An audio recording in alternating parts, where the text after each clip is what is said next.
Hey everybody.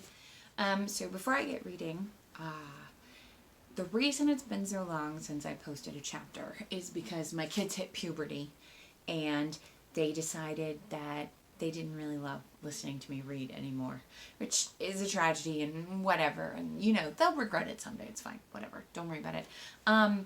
We're not very far into Watership Down. And I felt really weird about moving on without them, but I also felt really weird about not finishing the book. I know there are people out there who are listening, and I didn't want to not finish for you guys. So here's my current plan. My current plan is to finish Watership Down, in however long it takes me to finish. Depends on how quickly I read. And then I'm going to do one of two things. Either I'll just stop posting read aloud videos on YouTube because, my kids don't really want to sit and listen to me read anymore, at least right now. Or I will read something you guys want if I get responses saying that you want me to read things. I got a lot of kids, like high schoolers, who watched my Princess Bride reading, and I'm happy to do that kind of thing. Like if there's not a good audiobook and you've got it coming up in your curriculum and you vote for that, that's fine. I don't mind that. If it's just something like an old childhood favorite that you want to hear me read aloud, that's fine too. I don't mind. But anyway, the point is, if you want me to keep reading, I'll ask in my videos going forward. But if you want me to keep reading, put it down in the comments what you want me to read next. And when we're done with Watership Down, if a lot of people want me to read something, I will. And if not, that's okay too. I can just be done. Doesn't really matter to me. So yeah. We're on chapter 16. And now that I'm 2 minutes into this video explaining what's going on and why it's been so long since I got to this chapter, let's go ahead and read it. Oh, but first I need my tea. One other thing, please don't suggest books that are modern bestsellers or that already have really well-known audio versions. I don't monetize these videos and I don't want to get attacked for messing with someone's revenue stream. I just want to read things that maybe you don't have an audio version of, and maybe it'll help with school, or maybe you just want to hear it. This is for fun. Let's not get me in legal trouble, okay? All right. Chapter 16. Silverweed. He said, "Dance for me." And he said, "You are too beautiful for the wind to pick at or the sun to burn." He said, "I'm a poor tattered thing, but not unkind to the sad dancer and the dancing dead." Sidney Keyes, 4 Postures of Death. "Well done," said Hazel, as Dandelion ended. "He's very good, isn't he?" said Silver. "We're lucky to have him with us. It raises your spirits just to hear him." "That's put their ears flat," whispered Bigwig. "Let's just see them find a storyteller to beat him." They were all in no doubt that Dandelion had done them credit. Ever since their arrival, most of them had felt out of their depth among these magnificent, well-fed strangers, with their detached manners, their shapes on the wall, their elegance, their adroit evasion of almost all questions, above all, their fits of unrabbit-like melancholy. Now their own storyteller had shown that they were no mere bunch of tramps. Certainly, no reasonable rabbit could withhold admiration. They waited to be told as much, but after a few moments realized with surprise that their hosts were evidently less enthusiastic.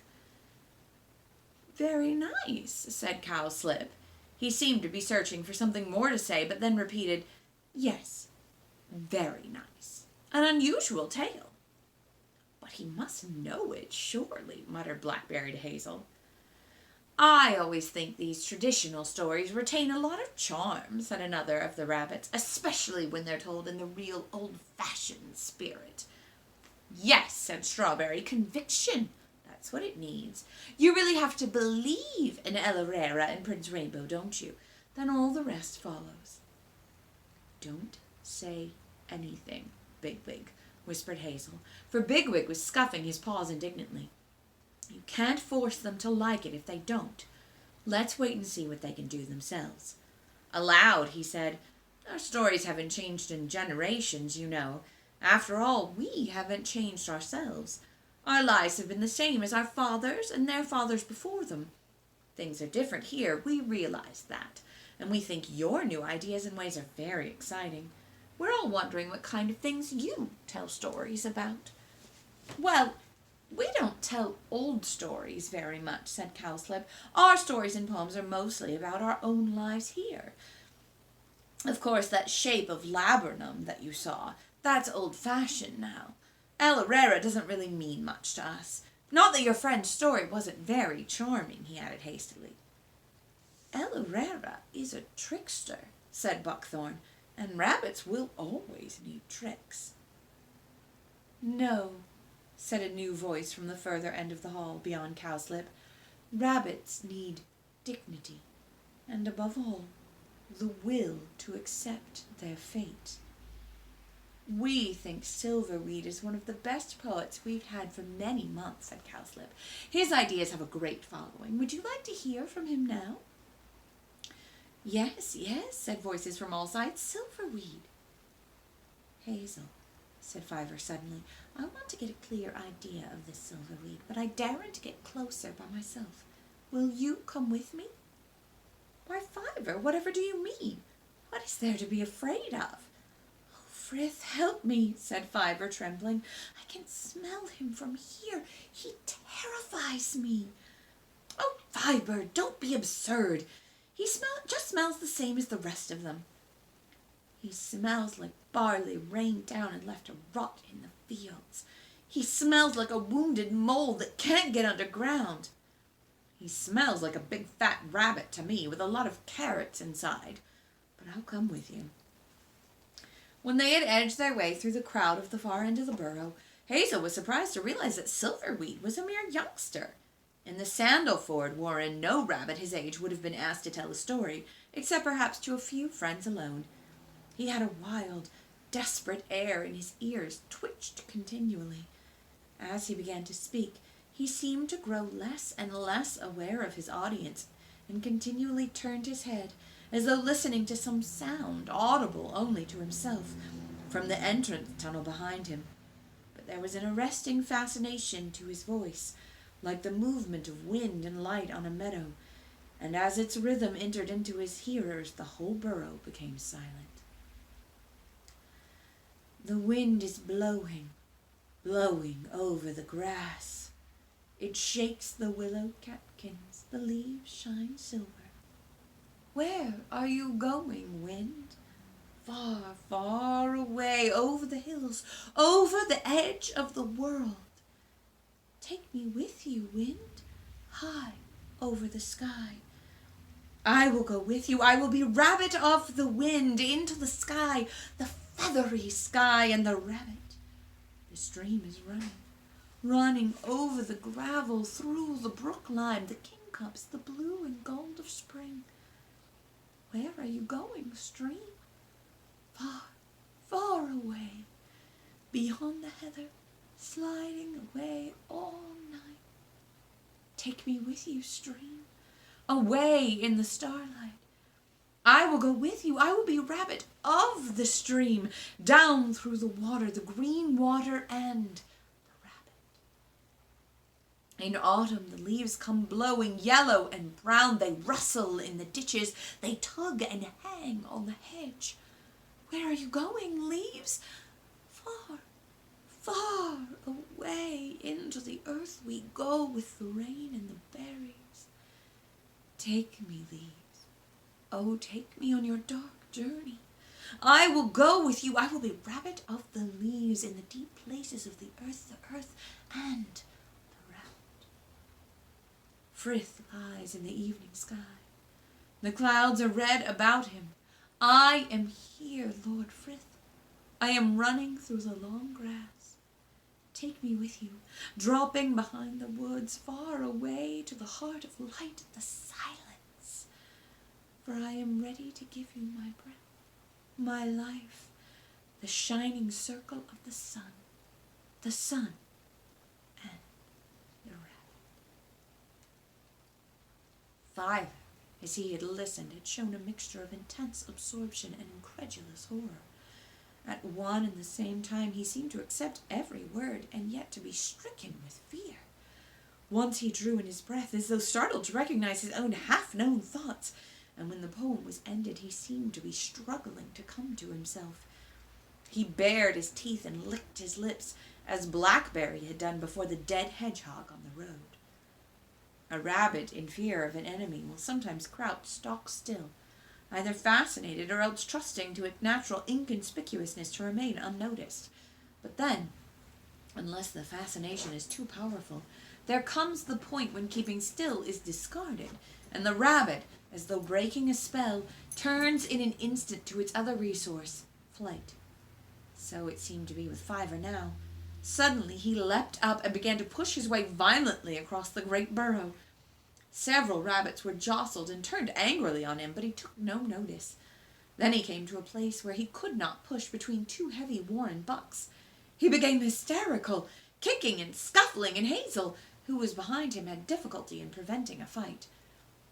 "My brother's a sort of poet too, you know," he said to the bristling strangers. "Things affect him very strongly sometimes, and he doesn't always know why." One of the rabbits seemed to accept what Hazel had replied, but the other said, "Oh, another poet? Let's hear him then. That'll be some return for my shoulder, anyway. He scratched a great tuft of fur out." Fiver was already beyond them and thrusting toward the further entrance tunnel. Hazel felt that he must follow him, but after all the trouble that he himself had taken to be friendly, he felt so cross at the way in which Fiver had antagonized their new friends that as he passed Bigwig, he said, "Come and help me to get some sense into him. The last we want is a fight now." He felt that Fiver really deserved a short touch of Bigwig. They followed Fiver up the run and overtook him at the entrance. Before either of them could say a word, he turned and began to speak as though they had asked him a question. "You felt it then? And you want to know whether I did?" "Of course I did. That's the worst part of it. There isn't any trick. He speaks the truth. So as long as he speaks the truth, it can't be folly. That's what you're going to say, isn't it? I'm not blaming you, Hazel. I felt myself moving toward him like one cloud drifting into another, but then at the last moment I drifted wide. Who knows why? It wasn't my own will. It was an accident. There was just some little part of me that carried me wide of him. Did I say the roof of that hall was made of bones? No. It's like a great mist of folly that covers the whole sky, and we shall never see to go by first light any more. Oh, what will become of us? A thing can be true and still be desperate folly, Hazel." "What on earth all this?" said Hazel to Bigwig in perplexity. "He's talking about that lop-eared nitwit of a poet down there," answered Bigwig. "I know that much. But why he seems to think we should want to have anything to do with him and his fancy talk, that's more than I can imagine. You can save your breath, Fiver. The only thing that's bothering us is the row you've started. As for Silverweed, all I can say is I'll keep Silver, and he could be just plain weed." Fiver gazed back at him with eyes that, like a fly's, seemed larger than his head.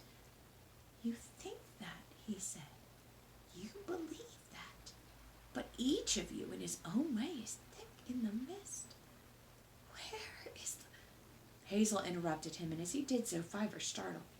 "Fiver, I won't pretend that I didn't follow you up here to speak angrily. You've endangered our good start in this warren." "Endangered?" cried Fiver. "Endangered? Why, the whole place—" "Be quiet. I was going to be angry, but you're obviously so much upset that it would be pointless. But what you are going to do now is to come underground with the two of us and sleep. Come on, and don't say any more for the moment."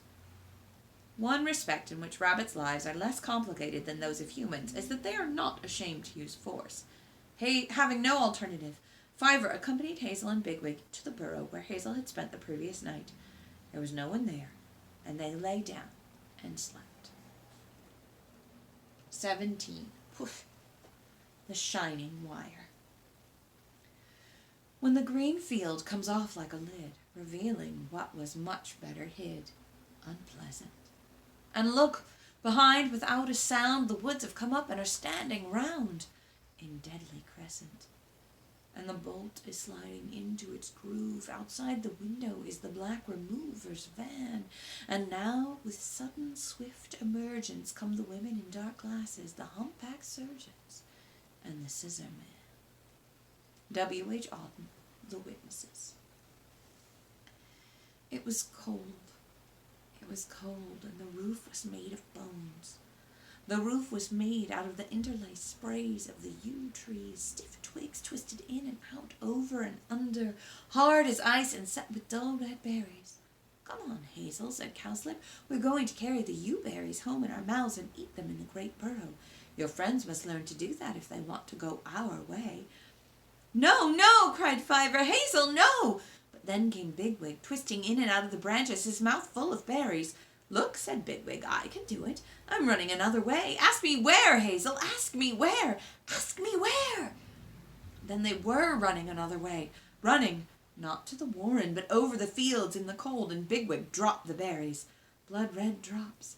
Red droppings, hard as wire. It's no good, he said. No good biting them. They're cold. Hazel woke. He was in the burrow. He shivered.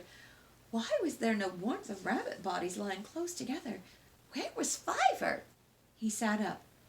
Nearby, Bigwig was stirring and twitching in his sleep, searching for warmth, trying to press against another rabbit's body, no longer there. The shallow hollow in the sandy floor where Fiver had lain was not quite cold, but Fiver was gone. Fiver, said Hazel in the dark. As soon as he had spoken, he knew there would be no reply. He pushed Bigwig with his nose, butting urgently. Bigwig! Fiver's gone! Bigwig! Bigwig was wide awake on the instant, and Hazel had never felt so glad of his sturdy readiness. What did you say? What's wrong? Fiver's gone. Where's he gone? Sylph. Outside? It can only be Sylph. You know he wouldn't go wandering about in the warren. He hates it. He's a nuisance, isn't he? He's left this burrow cold, too. You think he's in danger, don't you? You want to go and look for him? Yes, I must. He's upset and overwrought, and it's not light yet. There may be ill, whatever Strawberry says. Bigwig glistened and sniffed for a few moments. It's very nearly light, he said. There'll be light enough to find him by. Well, I'd better come with you, I suppose. Don't worry, he can't have gone far. But by the king's lettuce, I won't half give him a piece of my mind when we catch him. I'll hold him down while you kick him, if only we can find him. Come on. They went up the run to the mouth of the hole and paused together. Since our friends aren't here to push us, said Bigwig, we may as well make sure the place isn't crawling with stoats and owls before we go out. At that moment, a brown owl's call sounded from the opposite wood. It was the first call, and by instinct they both crouched motionless, counting 4 heartbeats until the second followed. It's moving away, said Hazel. How many field mice say that every night, I wonder? You know the call's deceptive. It's meant to be. Well, I can't help it, said Hazel. Fiver's somewhere out there, and I'm going after him. You were right, anyway. It is light. Just. Shall we look under the yew tree first? But Fiver was not under the yew tree. The light, as it grew, began to show the upper field, while the distant hedge and brook remained dark, linear shapes below. Bigwig jumped down from the bank into the field and ran into a long curve across the wet grass. He stopped almost opposite the hole by which they had come up, and Hazel joined him. Here's his line, all right, said Bigwig. Fresh, too, from the hole straight down toward the brook. He won't be far away. When raindrops are lying, it is easy to see where grass has recently been crossed. They followed the line down the field and reached the hedge beside the carrot ground and the source of the brook. Bigwig had been right when he said the line was fresh. As soon as they had come through the hedge, they saw Fiver. He was feeding alone. A few fragments of carrot were still lying about near the spring, but he had left these untouched and was eating the grass not far from the gnarled crabapple tree. They approached, and he looked up. Hazel said nothing and began to feed beside him. He was now regretting that he had brought Bigwig. In the darkness before morning, and the first shock of discovering that Fiver was gone, Bigwig had been a comfort and a standby. But now, as he saw Fiver, small and familiar, incapable of hurting anyone or of concealing what he felt, trembling in the wet grass, neither from fear or from cold. His anger melted away. He felt only sorry for him and sure that if they could stay alone together for a while, Fiver would come round to an easier state of mind. But it was probably too late to persuade Bigwig to be gentle. He could only hope for the best. Contrary to his fears, however, Bigwig remained as silent as himself. Evidently he had been expecting Hazel to speak first and was somewhat at a loss. For some time all three moved on quietly over the grass, while the shadows grew stronger and the wood pigeons clattered among the trees.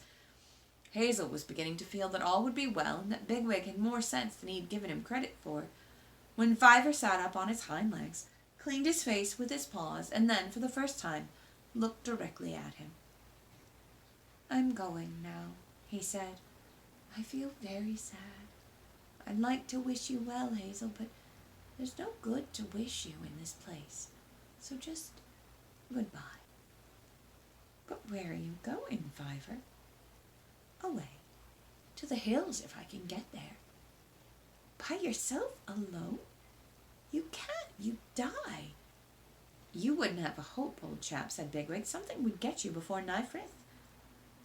"No," said Fiver very quietly. "You are closer to death than I." "Are you trying to frighten me, you miserable little lump of chattering chickweed?" cried Bigwig. "I've a good mind—" "Wait, Bigwig," said Hazel. "Don't speak roughly to him."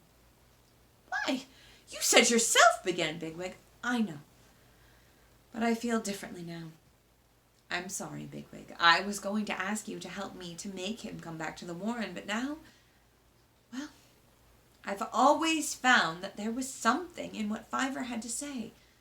For the last 2 days I've refused to listen to him, and I still think he's out of his senses, but I haven't the heart to drive him back to the warren. I really believe that for some reason or other the place is frightening him out of his wits. I'll go with him a little way, and perhaps we can talk. I can't ask you to risk it, too. Anyway, the others ought to know what we're doing, and they won't unless you go and tell them. I'll be back before Nifrith. I hope we both shall." Bigwig stared. Then he turned furiously on Fiver. "You wretched little black beetle," he said. "You've never learned to obey orders, have you? It's me, all the time. Oh, I've got a funny feeling in my toe, so we must all go and stand on our heads. And now we've found a fine warren, and you got into it without even having to fight. You've got to do your best to upset everyone. And then you risk the life of one of the best rabbits we've got just to play nursery while you go wandering about like a moonstruck field mouse. Well, I'm finished with you, I'll tell you plain. And now I'm going back to the warren to make sure everyone else is finished with you as well. And they will be. Don't make any mistake about that." He turned and dashed back through the nearest gap in the hedge. On the instant, a fearful commotion began on the farther side. There were sounds of kicking and plunging. A stick flew into the air, then a flat, wet clod of dead leaves shot clean through the gap and landed clear of the hedge close to Hazel. The brambles thrashed up and down. Hazel and Fiver stared at each other, both fighting against the impulse to run. What enemy was at work on the other side of the hedge? There were no cries, no spitting of a cat, no squealing of a rabbit, only the crackling of twigs and the tearing of the grass in violence. By an effort of courage against all instinct, Hazel forced himself forward into the gap, with Fiver following. A terrible sight lay before them. The rotten leaves had been thrown up in scores. The earth had been laid bare and was scored with long scratches and furrows. Bigwig was lying on his side, his back legs kicking and struggling.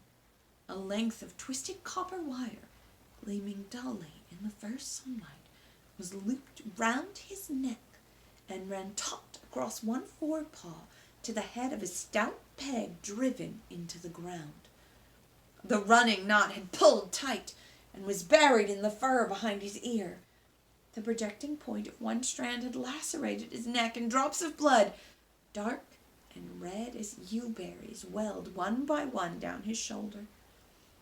For a few moments he lay panting, his side heaving in exhaustion. Then again began the struggling and fighting, backwards and forwards, jerking and falling, until he choked and lay quiet. Frenzied with distress, Hazel leapt out of the gap and squatted beside him. Bigwig's eyes were closed and his lips pulled back from the long front teeth in a fixed snarl. He had bitten his lower lip, and from this, too, the blood was running. Froth covered his jaws and chest. "Philaly!" said Hazel, stamping. "Philaly! Listen! You're in a snare! A snare! What did they say in the Ausla? Come on, think! How can we help you?" There was a pause. Then Bigwig's back legs began to kick once more, but feebly. His ears drooped. His eyes opened unseeing, and the white showed bloodshot as the brown irises rolled one way and another. After a moment, his voice came out thick and low, bubbling out of the bloody spume in his mouth. "Ausla. No good. Biting wire. Peg. Got to dig out." A convulsion shook him, and he scrambled at the ground, covering himself in a mask of wet earth and blood. Then he was still again. "Run, Fiver, run to the warren," cried Hazel. "Get the others. Blackberry, Silver, be quick. He'll die." Fiver was off up the field like a hare. Hazel, left alone, tried to understand what was needed. What was the peg? How was he to dig it out? He looked down at the foul mess before him. Bigwig was lying across the wire, which came out under his belly and seemed to disappear into the ground. Hazel struggled with his own incomprehension. Bigwig had said, "dig." That, at least, he understood. He began to scratch into the soft earth beside the body, until after a time his claws scraped against something smooth and firm. As he paused, perplexed, he found Blackberry at his shoulder. "Bigwig just spoke," he said to him, "but I don't think he can now. He said, 'dig out the peg.' What does that mean? What have we got to do?" "Wait a moment," said Blackberry. "Let me think and try not to be impatient." Hazel turned his head and looked down the course of the brook. Far away between the two copses he could see the cherry tree where 2 days before he had sat with Blackberry and Fiver in the sunrise. He remembered how Bigwig had chased Hawkbit through the long grass, forgetting the quarrel of the previous night in the joy of their arrival. He could see Hawkbit running toward him now, and 2 or 3 of the others, Silver, Dandelion, and Pipkin. Dandelion, well in front, dashed up to the gap and checked, twitching and staring. "What is it, Hazel? What's happened?" Fiver said, "Bigwig's in a wire. Let him alone till Blackberry tells us. Stop the others crowding round." Dandelion turned and raced back as Pipkin came up. "Is Cowslip coming?" said Hazel. "Perhaps he knows." "He wouldn't come," replied Pipkin. "He told Fiver to stop talking about it." "Told him what?" asked Hazel incredulously.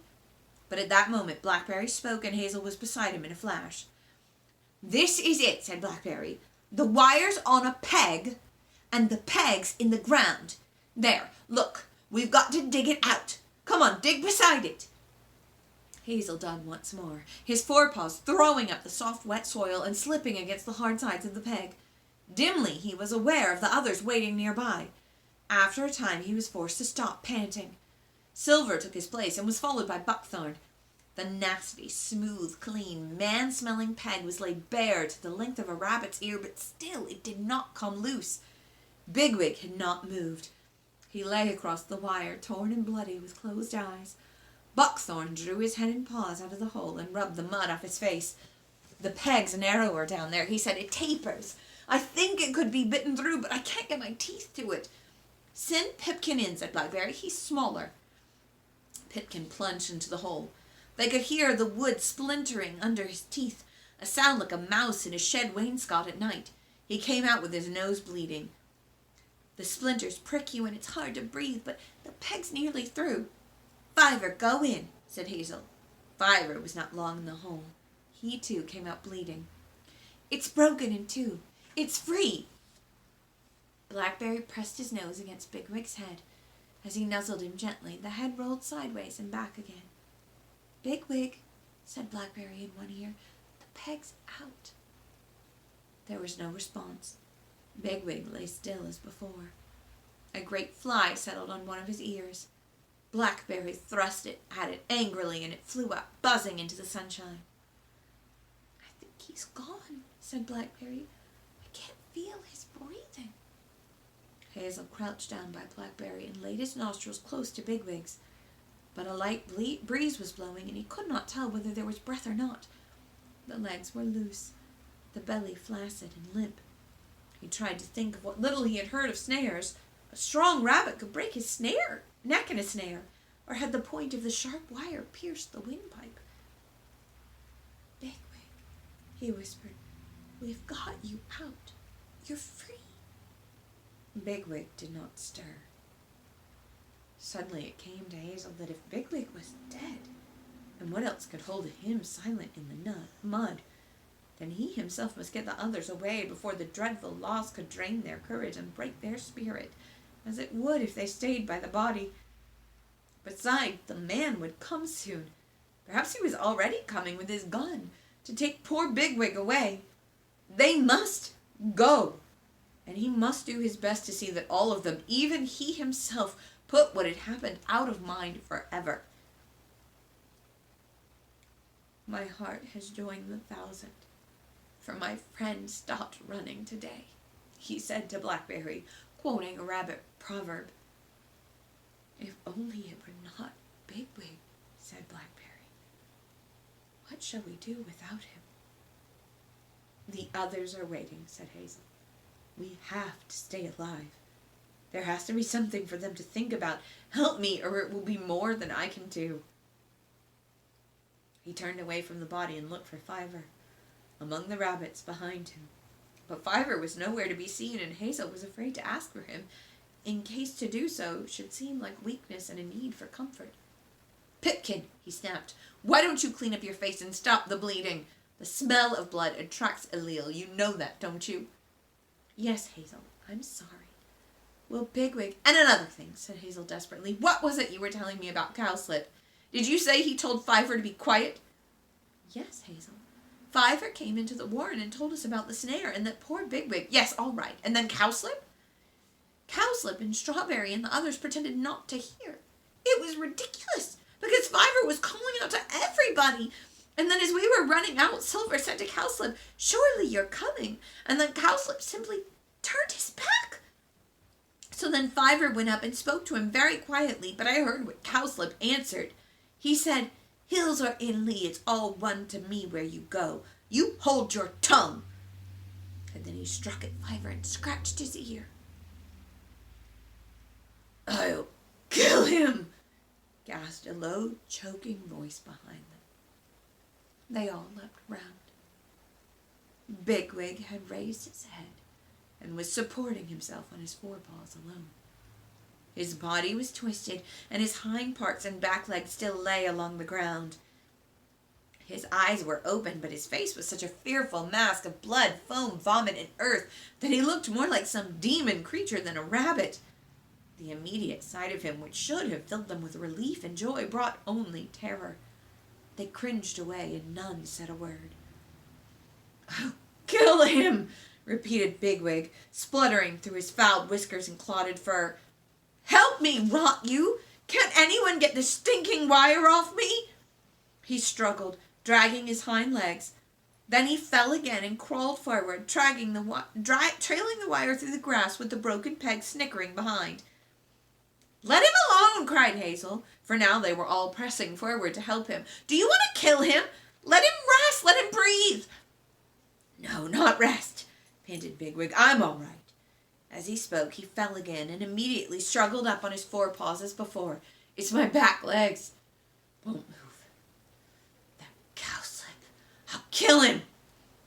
"Why do we let them stay in that warren?" cried Silver. "What sort of rabbits are they? They left Bigwig to die. You all heard Cowslip in the burrow. They're cowards. Let's drive them out. Kill them. Take the warren and live there ourselves." "Yes, yes," they all answered. "Come on, back to the warren. Down with Cowslip. Down with Silverweed. Kill them." "Oh, Emily Frith!" cried a squealing voice in the long grass. At this shocking impiety, the tumult died away. They looked about them, wondering who could have spoken. There was silence. Then from between two great tussocks of hair-grass came Fiver, his eyes blazing with a frantic urgency. He growled and gibbered at them like a witch-hare, and those nearest to him fell back in fear. Even Hazel could not have said a word for his life. They realized that he was speaking. The warren? You're going to the warren? You fools! That warren's nothing but a death hole. The whole place is one foul Eliel's larder. It's snared everywhere, every day. That explains everything. Everything that's happened since we came here. He sat still, and his words seemed to come crawling up the sunlight over the grass. Listen, Dandelion. You're fond of stories, aren't you? I'll tell you one. Yes, one for Ella Rara to cry at. Once there was a fine warren on the edge of a wood overlooking the meadows of a farm. It was big, full of rabbits. Then one day the white blindness came and the rabbits fell sick and died. But a few survived, as they always do. The warren became almost empty. One day the farmer thought, I could increase those rabbits, make them part of my farm. Their meat, their skins. Why should I bother to keep rabbits in hutches? They'll do very well where they are. He began to shoot all Eliel. Lendry, Omba, Stoat, Owl. He put out food for the rabbits, but not too near the warren. For his purpose, they had to become accustomed to going about in the fields and the wood. And then he snared them. Not too many. As many as he wanted, and not as many as would frighten them all away or destroy the warren. They grew big and strong and healthy, for he saw to it that they had all of the best, particularly in winter, and nothing to fear, except the running knot in the hedge gap and the wood path. So they lived as he wanted them to live, and all the time there were a few who disappeared. The rabbits became strange in many ways, different from other rabbits. They knew well enough what was happening, but even to themselves they pretended that all was well, for the food was good. They were protected. They had nothing to fear but the one fear. And that struck here and there, never enough at a time to drive them away. They forgot the ways of wild rabbits. They forgot Ella Rara. For what use had they for tricks and cunning, living in the enemy's warren and paying his price? They found out other marvelous arts to take the place of tricks in old stories. They danced in ceremonious greeting. They sang songs like the birds and made shapes on the walls.